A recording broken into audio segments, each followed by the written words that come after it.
काबिल एहतराम नाजरीन, आज जिस मौजू के ऊपर मैं बात करना चाह रहा हूँ वो है कि पाकिस्तान को आजकल किन मसाइल का सामना है। जब हम इन चीज़ों का जायज़ा लेते हैं, इस बात के ऊपर गौर करते हैं, तो सबसे पहले जो मेन चीज़ नज़र आ रही है वो है पॉलिटिकल इंस्टेबिलिटी, यानी सियासी अदम इस्तेहकाम। सियासी अदम इस्तेहकाम या सियासी इस्तेहकाम, ये दोनों चीज़ें बहुत अहमियत की हामिल हैं किसी भी मुल्क के अंदर, क्योंकि हम देखते हैं पार्लिमानी निज़ाम के अंदर आवाम अपने तमाम तर अख्तियारात अपने नुमाइंदों को तफवीज़ करती है वोट के ज़रिए, इलेक्शन के ज़रिए, और उसके बाद वो तमाम जो ममलकत का निज़ाम है उसको चलाते हैं।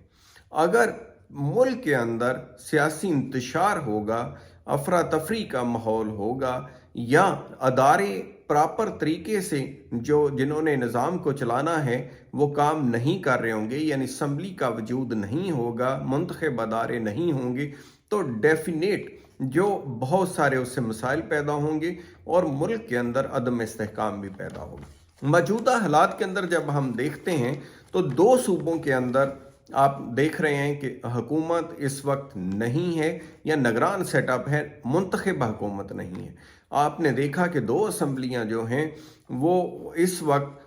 उनका इंतखाब होना बाकी है। अब ऐसी सिचुएशन के अंदर इलेक्शन कमीशन की तरफ जब देखते हैं तो वो इलेक्शन करवाने के लिए बिल्कुल भी किसी तरह से भी रसामंद नज़र नहीं आ रहा। हुकूमत की तरफ देखते हैं तो हुकूमत भी इलेक्शन कमीशन को उस तरह से सपोर्ट नहीं कर रही जो कि बुनियादी ज़िम्मेदारी है तमाम अदारों की, कि वो फ्री एंड फेयर इलेक्शन के लिए इलेक्शन कमीशन ऑफ पाकिस्तान की सपोर्ट करें। तो इससे एक अदम इस्तेहकाम सा पैदा हुआ जो सियासी तौर के ऊपर एक ऐसा बहरान की कैफियत है कि हर कोई जो है इसी की कश्मकश के अंदर मुब्तला है कि आगे आने वाले दौर के अंदर क्या होगा या क्या मसाइल होंगे।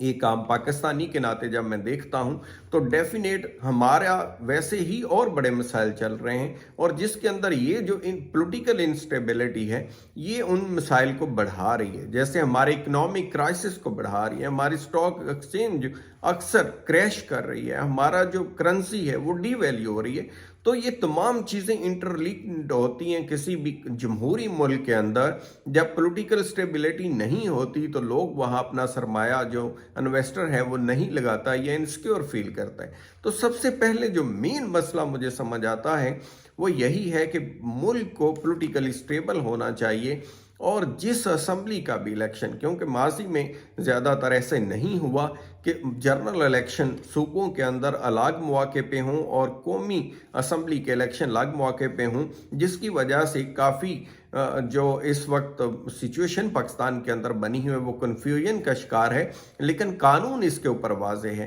कि जो भी असम्बली टूटेगी, डिसॉल्व हो जाएगी, तो उसका इलेक्शन जो है वो 90 डेज़ के अंदर होगा। ये बहुत वाजे है, जिसमें कोई भाम नहीं है। तो हमें, क्योंकि किसी भी एक मुतफिका कॉन्स्टिट्यूशन है जो बनाया गया है, तो इस क्राइसिस से इलेक्शन करवा के निकल जाना चाहिए और तमाम अदारों को इसको प्रॉपर तरीके से सपोर्ट करना चाहिए। जब मैं किसी दूसरे मसले की तरफ देखता हूँ तो वो है इकोनॉमिक क्राइसिस। इकोनॉमिक क्राइसिस जो है उसके अंदर हम देख रहे हैं कि हमारे जो इवन स्टेट के मिनिस्टर्स हैं, जो कि बहुत समझदार होता है किसी स्टेट का मिनिस्टर, वो तक बयानात दे रहे हैं कि पाकिस्तान खुदा न ख्वास्ता डिफ़ॉल्ट कर चुका है, और बहुत सारे कह रहे हैं कि करने वाला है, और बहुत सारे ये भी मान रहे हैं कि तमाम तर हम जो लोग हैं वो इसके ज़िम्मेदार हैं। अब इसके ऊपर जो एक और चीज़ भी चल रही है कि हर कोई दूसरे के ऊपर ब्लेम कर रहा है कि इसका क्राइसिस का ज़िम्मेदार या इकोनॉमिक क्राइसिस का ज़िम्मेदार दूसरी हुकूमत थी, दूसरे लोग थे जिनकी वजह से ये हुआ। लेकिन अवाम के जानने के लिए और मुस्तकबिल में इस चीज़ को रोकने के लिए और सद्बाब के लिए ज़रूरी है कि ऐसा एक कमीशन बने जो इस चीज़ की फैक्ट फाइंडिंग करे कि कौन लोग और वो कौन से हालात थे जिनकी वजह से पाकिस्तान आज इस नहज पे पहुंचा है कि उसके बारे में ये खदशात का इजहार किया जा रहा है कि खुदा न ख्वास्ता वो डिफ़ॉल्ट कर सकता है। और ना सिर्फ ये, बल्कि जितने भी हमारे इकानोमिस्ट हैं मुल्क के अंदर और बैनुल-अक़वामी दुनिया के अंदर भी, जो पाकिस्तान के यहाँ से गए हुए लोग वहाँ सर्विसेज दे रहे हैं और वो एक्सपर्ट हैं, वो सबको कॉल करके ओपन फोरम्स का इनकाद कराना चाहिए और उनसे इस चीज़ का ایک حل لینا چاہیے، تجاویز لینی چاہیے،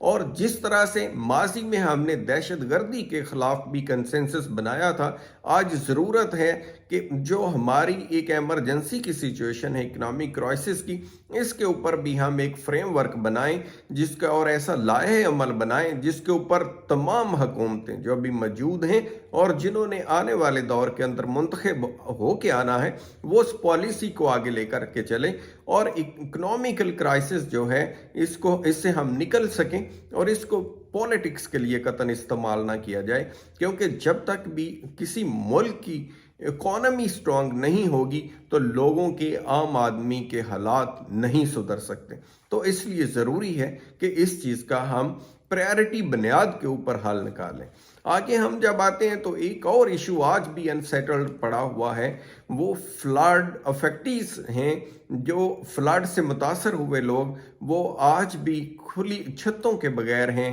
آج بھی اسی طرح سے وہ مدد کے منتظر ہیں، آج بھی ان کی میزریبل لائف ہے، جو کہ کسی بھی طرح سے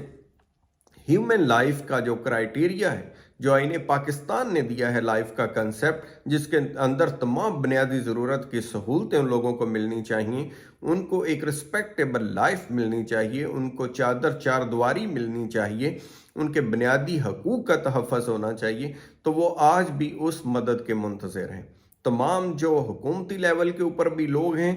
وہ، اور جو مخیر حضرات ہیں اور سوسائٹی کے لوگ ہیں، ڈیفینیٹ تمام کے اوپر برابر ذمہ داری ہے جو اس پوزیشن میں ہیں، ان لوگوں کو بھی ان کی ہیلپ کی جائے اور ان کو واپس ان کی اصل پوزیشن کے اوپر لایا جائے، جہاں وہ ایک عزت کی زندگی گزار سکیں اور بنیادی ضرورت کی چیزیں ان کو میسر ہو سکیں۔ آگے جب ہم بات کرتے ہیں تو ٹیررزم کا ایشو بھی ہے ڈیفینیٹ کنٹری کے اندر، جس کے اوپر بھی انشاءاللہ پاکستانی قوم اوورکم کرے گی تمام اداروں کے ساتھ مل کے، اور اس کے اندر یہ ایک مسلسل جنگ ہے جس کے اوپر ہمیں مسلسل جو ہے آگے بڑھنا ہے اور اس سے کرائسس سے نکلنا ہے انشاءاللہ، جس سے پاکستانی قوم نکل جائے گی۔ ایک اور سب سے بڑا جو مسئلہ ہے وہ پرائس ہائیک کا ہے۔ اب پرائس ہائیک، مہنگائی، ڈیفینیٹ جو اکنامک کرائسس ہے پاکستان کے اندر، اس کی بھی وجہ ہے، کرنسی ڈی ویلیو ہو رہی ہے اور ڈالر کا ریٹس انکریز کر رہے ہیں، لیکن اس کے ساتھ ساتھ جو ہمارے یہاں جو مس مینجمنٹ کا بھی بڑا عمل دخل ہے، کہ اگر ایکچول کوئی کسی چیز کی قیمت جتنی بھی بڑھنی ڈیو ہوتی ہے اس سے بھی زیادہ قیمتیں بڑھا لی جاتی ہیں، اور جو چیک اینڈ بیلنس کا نظام ہے اس انداز سے افیکٹو نہیں ہے جس انداز سے ہونا چاہیے، اور کوئی کرائیٹیریا، افیکٹو کرائیٹیریا بنانے کی ضرورت ہے جو اس چیز کو، مارکیٹس کو، ریٹس کو، باقی تمام چیزوں کو ریگولیٹ کرے، وزن کو ریگولیٹ کرے، کوالٹی کو ریگولیٹ کریں، معیار کو ریگولیٹ کریں، کہ لوگوں تک ناقص اشیاء نہ جائیں۔ قیمت دینے کے باوجود بھی اصل چیز لینا اور خالص چیز لینا ایک وبال جان بنا ہوا ہے، اور لوگوں کی صحت کے ساتھ کھیلا جا رہا ہے، مختلف چیزوں کے اندر ملاوٹ کی جا رہی ہے اور باقی تمام چیزیں کی جا رہی ہیں۔ تو ناظرین، عام آدمی ہونے کے ناطے میں نے کوشش کی ہے کہ ہمارے جو مسائل ہیں ان کے اوپر جو میں سوچتا ہوں، جو مجھے سمجھ آئی ہے، وہ میں آپ سے شیئر کروں اور ارباب اختیار تک ہم پہنچائیں۔ تو امید ہے اس مقصد میں کامیاب ہوا ہوں گا۔ اس پہ آپ اپنی اوپینین ضرور دیجیے گا۔ تھینک یو سو مچ، اپنا خیال رکھیے گا، خدا حافظ۔